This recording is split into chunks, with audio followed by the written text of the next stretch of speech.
నేను ఒకటే అంటా ఉన్నా ఈటెల రాజేందర్ గారిని, నువ్వు దమ్ముంటే ధైర్యం ఉంటే 10 ఏళ్లలో నరేంద్ర మోడీ అన్నట్టు ఆయన ప్రభుత్వం ఏమి చేసింది కంటోన్మెంట్కు, ఏమి చేసింది మల్కాజ్గిరి పార్లమెంటుకు చెప్పి ఓటు అడుగు అనే మాట బీజేపీ నాయకుడు నేను అడుగుతా ఉన్నా. మాట్లాడితే గట్టిగా అడిగినాం అనుకో, ఏం చేసిరా మీరు 10 ఏళ్ళు ఏం బీకిండ్రంటే జై శ్రీరామ్, ఇంకా తప్పేం లేదు.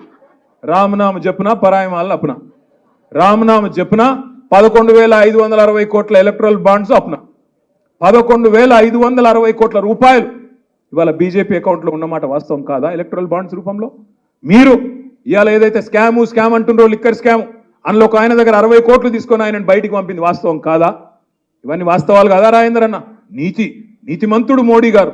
ఎందుకు నీతిమంతుడు? 609వ స్థానంలో ఉన్న అదానిని తీసుకొచ్చి 2వ స్థానంలో కూర్చోబెట్టినందుకు నీతిమంతుడు.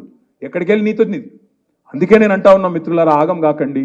గోసముఖం పెట్టంగానే ఇప్పుడు అన్నాడు మా అన్న, గోసముఖం పెట్టంగానే ఆగమయ్యారు. రాజేంద్ర అన్న మంచి డైలాగులు కొడతాడు. హుజురాబాద్లో కూడా సాదుకుంటారా చంపుకుంటారా అని మాట్లాడిండు. అనగానే పాపం అయ్యో పాపం మా ఓడు కదా అని ఆయనతో ఓటేసింది. ఏమైంది ఓటేసిన పాపానికి? మళ్ళీ హుజురాబాద్ మరి కూడా చూడలే, ముఖం కూడా మళ్ళీ చూపెట్టలే.